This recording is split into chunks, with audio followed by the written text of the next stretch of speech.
Hey guys, welcome to the Convo, where we bring you trending topics and sizzling conversations. On today's episode, I have Raphela. Hi. And Karina. Hello. Thank you guys so much for joining me today on the couch.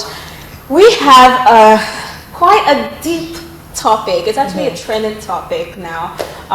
The whole rape topic is for me, it's a very sensitive topic that I wasn't sure if I wanted to, get into it. But what we're going to be talking about today is consent versus non-consent, when it comes to rape. Because there was something that apparently I didn't know it was, the word consensual rape was even a thing until yesterday because of the whole Busola and the pastor's case. Someone was like, oh, that is consensual rape. And I'm like, how can you even use those two words in the same sentence? It didn't make any sense to me. But I know that you're also a lawyer, so you'll be able to shed more light on that. So I'll give the floor. Okay. It is consensual rape because Busola in this case now is a minor. Okay. So it can only come under the Child's Right Act. It's immaterial as long as you're under 18. It's immaterial if you give your consent to anything or not. Okay. That's how the law sees it. Right. But when you are above 18, there's nothing like consensual rape. As long as there's consent, then the word rape should not be available. Right. That's my thing. Okay, so it's because she was a minor, that's why. But at the end of the day, they're still saying that there was consent, but she was a minor, so it doesn't matter, is immaterial if she consented to it or not. Okay. Just a quick one, as she's a lawyer. Yeah. But I have a question. So how about kids that are married? Oh, yeah. I believe that Nigerian law has accommodated that. Yes, in the north we have the penal code and Child's Right Act, although it's an enactment of the federal government as an act of National Assembly. Okay. But every state should domesticate it. Before, like for example, in Sokoto, where they give out teenagers under 18 out for marriage, if in Sokoto they've not emancipated the Child's Right Act, then nobody can come under that. Do you understand what I'm trying to say? Yeah. The National Assembly has to enact that act in individual state. Individual state before you can come. So they haven't done it in the north. I do not know, but some states, most states have, of course, enacted it.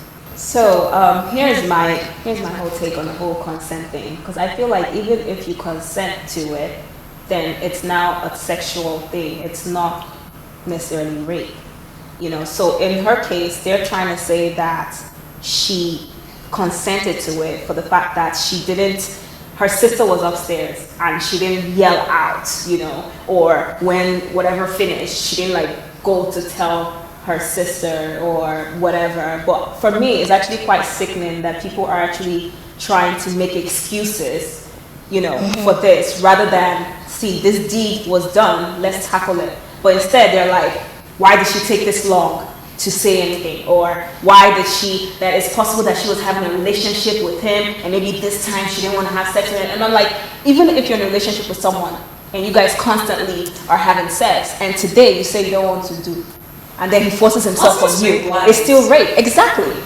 Yeah, I agree with you that allegedly, right. Don't forget that. Yeah. Now, this is our testimony. We've not heard from the pastor. Right. Or I read something he said, and he denied it. Yeah. But it is a testimony, and my take is, why did she wait this long?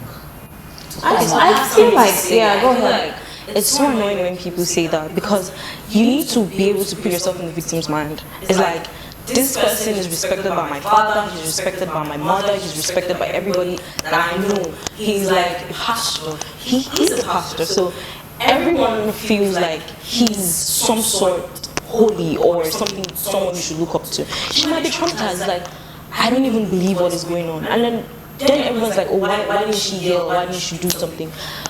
He could have been threatening her. Like, I mean, that's just me allegedly saying that, because obviously she didn't say those words. But at that point, you're in shock. Like I was saying just before we got on, I was like, I had a lesson teacher when I was in primary 3, then he was a primary 4 teacher.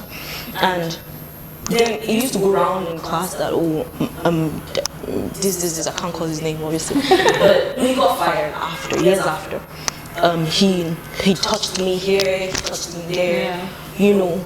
Now, before it happened to me, bear in mind I was a very outspoken kid and I'm still very outspoken. But before it happened to me, there's some girls that said that he did those things to them, always went back to him. You know, said, Obstetrics is going to touch you there, Obstetrics is going to do this to you or something like that. You know, people went back to him. But when it happened to me, so it was, he used to come home with me after school.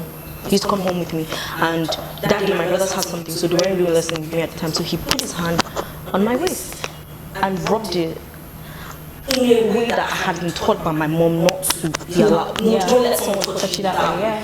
And I told my parents. Although they didn't stop me from teaching me, but they made sure that I was being supervised while being taught. Now, I didn't say anything outside my parents, and my parents didn't say anything outside that circle. But then I was in probably like in SS1 when I heard that he tried it with a girl that had sex education talk with her mother. Like her mother had told her like, no one is supposed to do this, and the girl was very loud about it. And then people that were even in university at the time were like, oh, it happened to me. You know, it happened to me. They started coming out. It's first of all, a rape victim is going to be thinking, one, who would believe me over this person that everyone sees as perfect? Yeah. I might have my own life. I might be a known liar. I'm just giving you instances. I might be a known, you're never going to take what Karina says seriously. Don't ever take what Karina says seriously. And then this sad thing happens to me. I don't know what to say. I'm traumatized. You can't go to anyone. You know, I'm traumatized. I can't go to anybody. I'm like, what do I do? Who do I speak with? It's possible that Busola just narrated her story. It's possible that she had those conversations with maybe her peers, you know, and everyone was like, oh my God, you have to stay away from him. Exactly. You have to stay away from him. You don't know the kind of fear as a pastor can. I mean, this is a pastor probably that I don't know him, I haven't seen him before. Look at the way we even treat pastors in this country.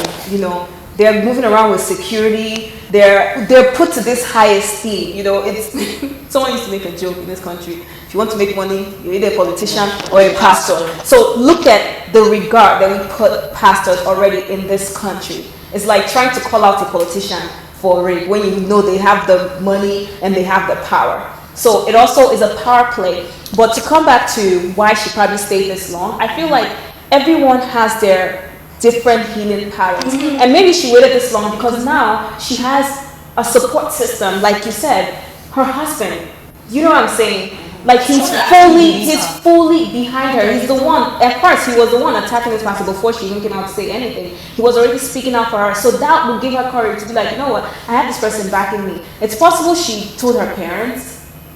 It's possible. I didn't really go through the whole. A friend told me that when she told her family that the uncle had done something to her, they said it was her fault. Why did you wear that?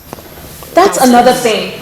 That's another thing. You wear that downstairs. I saw some comments. She clearly said she was in her nightwear. It was how some people were like, why would she wear to sleep?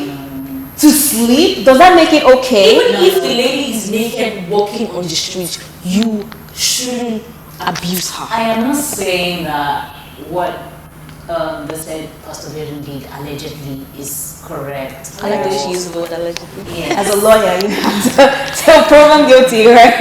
Exactly. You know, is right or wrong. I'm not saying it's right.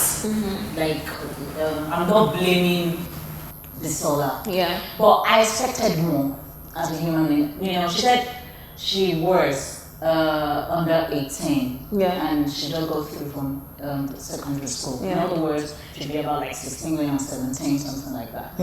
So I just tried to cast my mind back to when I was 16, after secondary school. I was a smart kid, and I'm sure when he pushed her, she is already aware that he's about to do something of that sort to her. So some other instinct should just make her do something.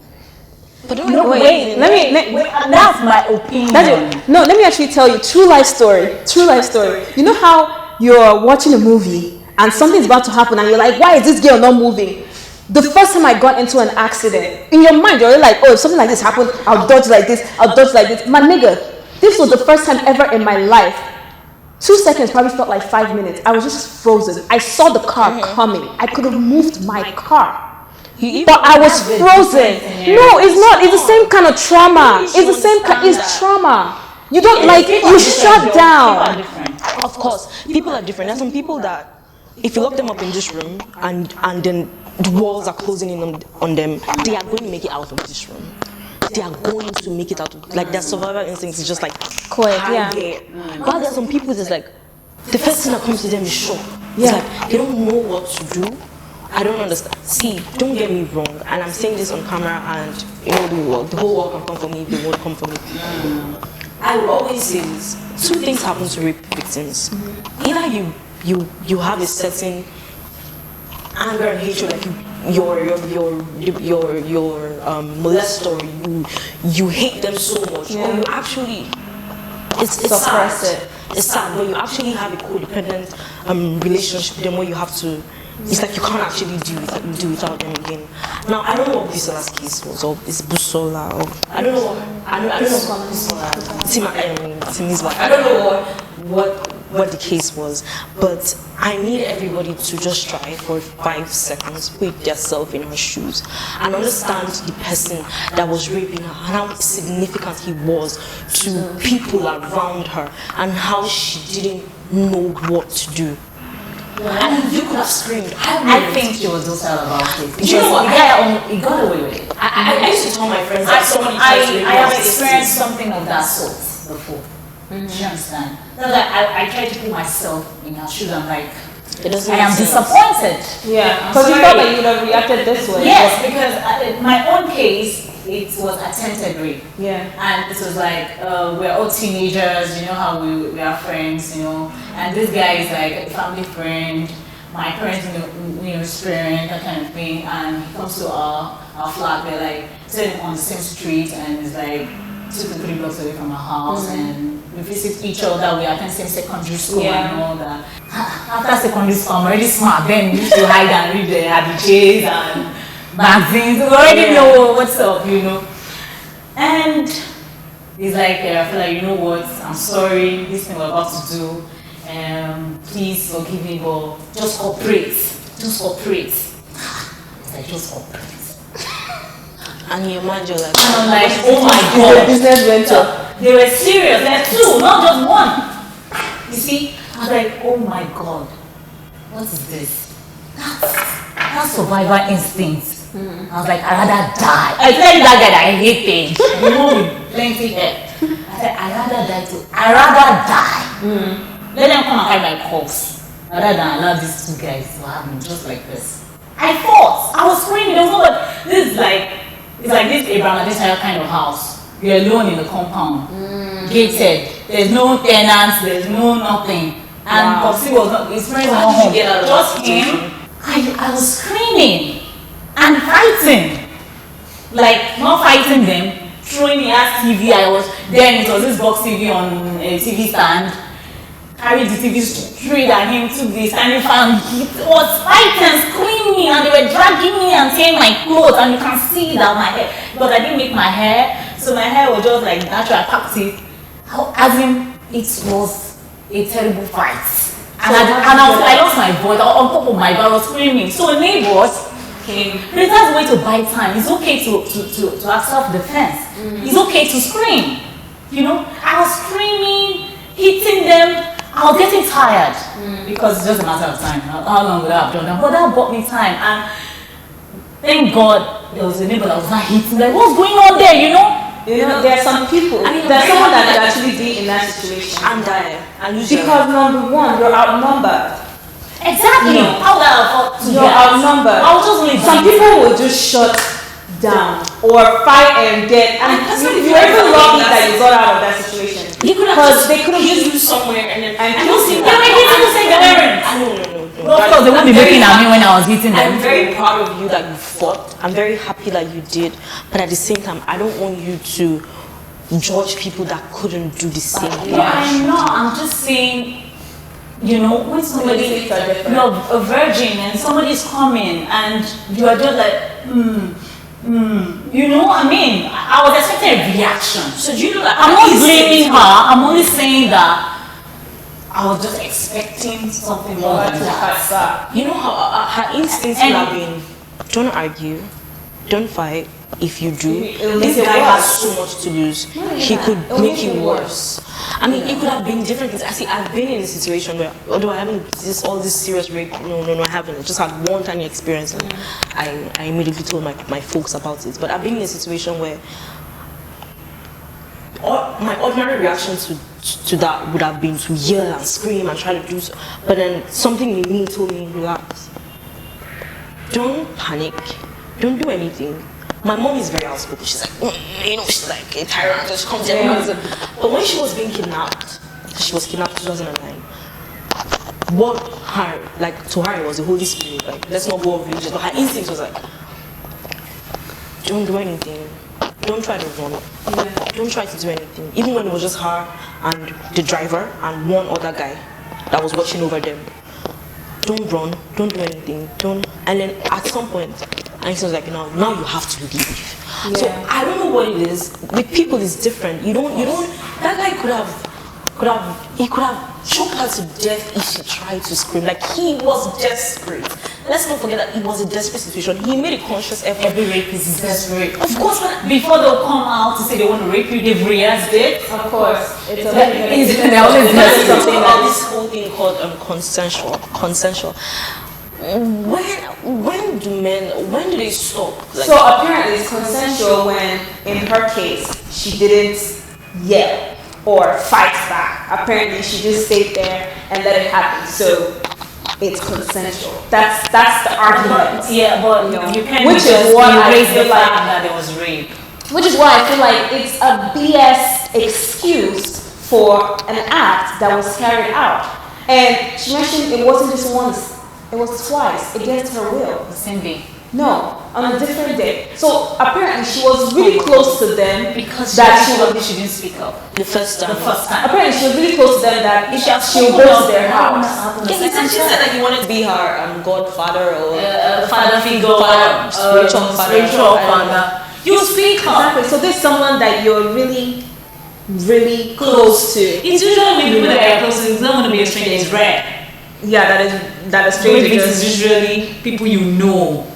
And you trust. You don't take that. And let me tell you something, darling. Let me tell you something. We are fortunately exposed girls, and I'm sure that if this had happened to me even when I was 15, I would probably react to it differently. You know, I feel like we're even a bit going away from what I really wanted to have this conversation about. Okay. I feel like the issue is that because of the status of the person that committed the act, you know, that's why we're now having both sides. Do you know what I'm saying? Yes. Because if it wasn't a man of God, just like, this person is just a bad person, just this. The reason why some people are talking on the side is because he's a man of God. You know, that's why why should it be a banter? Why should it be a conversation? Someone came out to state their truth. You were silent about the case till it went viral. Apparently a lady came out years ago concerning the same guy, and he didn't make any statement. He made a statement now because it's online and it's kind of now is a turmoil. You know, so what I'm trying to say is, I feel like religion in this country has gone to something else, because I've had a pastor come and tell me how God sent him to me, that I'm the one he's supposed to marry, right? On that stuff. And I'm like, I'll pray about it tonight. I will get back to you on what God says to me. Let me go ask God. Let me go ask God about me personally, right? Never got back to him. He got married a few months later. And then I now realized that he said the same thing to my cousin. Wow. Do you understand? Well, there are some people all in the name said it. Exactly. You're like, oh, because the pastor said it, it's definitely from God. Let me not go against God's will, because the pastor said I should marry him. I already said I don't think I can marry a pastor, but that's besides the point. For yourself. I mean, this should not be. It shouldn't be swept under the carpet. It should be investigated. It really should be. I mean, they won't be able to do much investigation because it's been years. No, but okay, coming from a law standpoint, or maybe journalists, isn't there enough information to gather in terms of? I'm sure other women are going to come out. A lot of women are already speaking up about it, about the experience with the same person. Can't you guys gather those information and use it to, I don't know, lead you to some, I don't know, lead you to something? It's not enough. So what exactly would, okay, as a lawyer, 1, 2, 3, 4 no, wait, as a lawyer, what exactly would you guys need for this case? It's not enough. You need substantial evidence to substantiate that allegation. Okay, substantial in terms of breaking down. In other words, you need something like a medical report, unless yes. After how many years? Back to my question. Why did you wait till this long? Unless at that time probably they did a medical test and they have the reports, something like this. Oh, come on. No. So pretty much what they're saying is this guy because having a right now, but I mean, but what about 4 or 5 women's testimony against him? That would trigger bad character evidence. Bad character, but not proof of the actual fact that he indeed and in fact raped Busola. So all this we're doing is just raising dust. So that's my it. question is, settled. what is the motive? What is she trying to achieve? Nothing. What I think she's trying to achieve. She's trying to heal. No, what I think is a healing process, one, and also to encourage girls to speak up. This essay girl that came out years ago, we didn't take it seriously. Did he rape her? Why did you have any relationship? She was molested, She came out to say that he was touching her and stuff like that. But we didn't follow that up because apparently she's not a public figure. It died down really quickly. This one is so big now because of the person speaking up against it. So I feel like maybe to her, she's using this to encourage other women to say, you can come out. It's okay to come out. That's why I feel like maybe she felt like she has to now talk about it. And also, it's a healing process. They usually say that the first step to healing is to speak about it. Or to open up just think about it. Every other young girl that has had to go through. Because if it's because she wants to maybe press charges, it won't. And this kind of allegation, she doesn't. Well, I'm speaking from my profession now. Yeah. This kind of allegation, she could be sued for defamation if she can prove it. If the pastor can sue her for defamation of his character. How many women would he have to sue for that? Because in Nigeria, money people solves are everything. coming out. But she's not also poor. No, like what she's saying is that right now he can't be really held on rape. I get That's that. what she's saying. But if you're a young girl out there and this guy has done it to you or is about to do it, just speak up immediately so that we can put these people behind bars because they are crazy. They are crazy. Rapists are crazy people. I don't understand why. I mean, women would have sex with you. That part, like, to find a girl to have sex with you is not hard. It's just that sometimes people want things that they can't have. Exactly. But you need to realize that they don't like the one that they can have. But you need to understand that raping or rape it's a psychological I think it's a power play. I think it's a power play. Yes, exactly. For you to, how do you even get an erection when someone is not into you? Do you know what I'm saying? So I feel like it's a power play. Like, this is what gives him the erection. Like, for the fact that she's fighting back and she doesn't. Do you know that there's some guys that would want to have sex with you and wanting to just struggle? That's what I'm saying. It's a power play thing. But they just want you to struggle. It's they a want power you play to. thing. That's how they enjoy it. And these people are there. I mean, Psychotic. just before we started, I was talking to someone backstage, and she said, and I was telling her that there are children that actually rape children. So a 13-year-old boy, a 14-year-old boy is already raping like a 5-year-old girl, a 6-year-old girl, you know. And this thing is so sad that it happens. And what hurts me the most is people saying, why didn't you speak up then? Why didn't you speak up now? It's my truth. And it's when I'm comfortable to talk about it that I will talk about it. Yes, you might not do anything to the to my perpetrator. You might not do anything to the person that has caused me this much pain. But I'm going to say it to somebody so that the next woman that decides to leave her kid with this man would know that. And that's the thing. I feel like we need to start educating as well, because there's been a lot of, you know, molestation that has to do with your house help and this. And funny enough, like, we used to joke about it as kids. Like, oh, this person made me touch him. Like, we didn't see it as anything. So I think we need to now start educating ourselves and our kids especially to know exactly what's inappropriate. Now we need to start talking more about it, especially when it comes to consent in this country, because people were even joking about it, which was pissing me off. Like, they turned it into a joke, you know, to say, oh yes, she wanted it. About the crest? I'm not even going to enter that one. We've run out of time in this conversation, so we're not going to talk about that. So what I'm trying to say in conclusion is we need to start talking more about it. And also, this whole consent thing, I don't know which direction we're going to go with it, but when a lady says she doesn't want to do, she doesn't want to do, even if she has been doing it with you before, and she said she doesn't want to do today, don't touch her, because it's still rape today. That's how I see it. And that's how it is. And that's Thank you guys so much. Thank you, ladies, for coming on board and sharing the couch today with me. Thank you so much for your information as well. It was really insightful to have a lawyer here. I really appreciate it. And thank you guys at home for watching as well. I hope you guys learned a lot from this and also enjoyed the conversation. And don't forget, I would like to hear what you think on all our issues. So don't forget to comment under this video. We'll love to hear from you. Until next time, this is The Convo, and I'm Chy.